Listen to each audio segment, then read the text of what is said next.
When you look in the mirror, you see a single person, a unified being. But that reflection hides a more complex reality. A human is actually a walking collective. We are built from trillions of individual, microscopic living units, all operating in absolute synchronization. An amoeba survives entirely on its own as a single microscopic droplet. Yet those exact same biological building blocks can stack together by the trillions to build something as complex as a whale or a human. Life's fundamental operations occur at the microscopic level. The cell, rather than the whole body, serves as the primary building block of life. In 1665, Robert Hooke placed a thin slice of tree cork under a primitive, self-designed microscope. He noticed the cork looked like a honeycomb, made of tiny, empty compartments. He called them cells, the Latin word for a little room. In the 1940s, the invention of the electron microscope brought the interior of these rooms into focus. These compartments contain dense, automated systems that 17th century lenses could never detect. Simple organisms like bacteria, known as prokaryotes, keep their internal material loosely organized. But more complex life forms use highly secure, specialized compartments.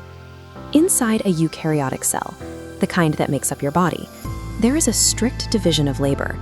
It operates like a fully automated microscopic city. To see how life sustains itself, we need to examine how this tiny city solves the basic problems of survival. The first problem any city faces is defining its borders. It has to separate the organized interior from the chaotic environment outside. The plasma membrane handles this. It's a flexible, selectively permeable border that tightly controls exactly what gets in and out. Some substances, like oxygen and carbon dioxide, bypass the checkpoints. Through a process called diffusion, they drift right through the membrane from areas of high concentration to areas of low concentration. Water balances itself the same way, a process called osmosis.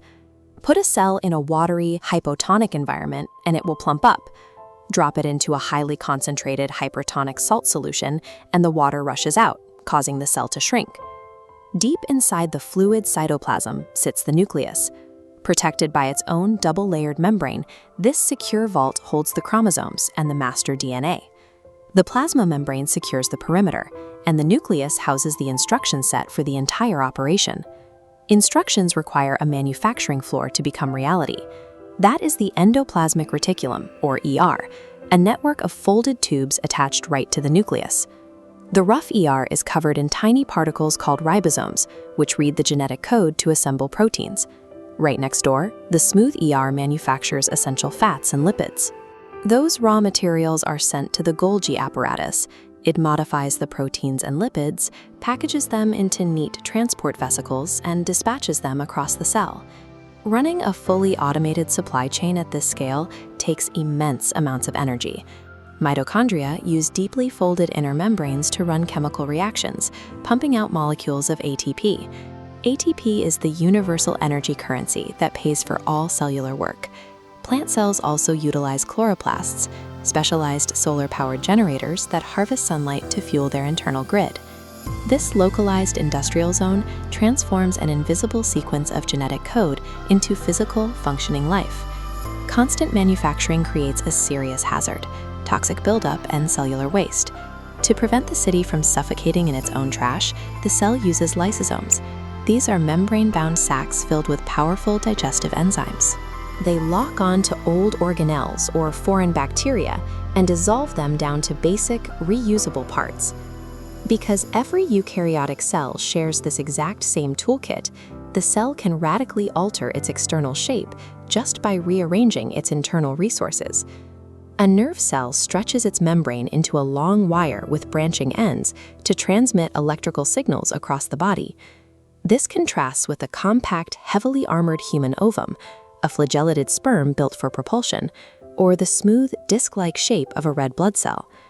By simply shifting how it divides its internal labor, this modular machine can construct any tissue found in nature. Survival in the moment is only half the equation. The ultimate objective of the cell is to ensure the continuation of its line. To grow or repair damage, a mother cell duplicates its DNA and divides. This process, mitosis, creates two identical daughter cells.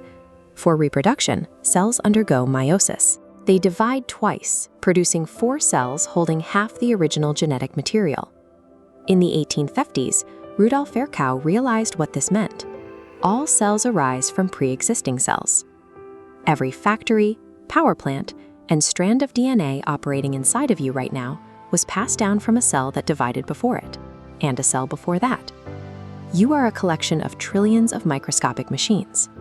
You are the current, living edge of an unbroken chain of replication, stretching back to the very beginning of life.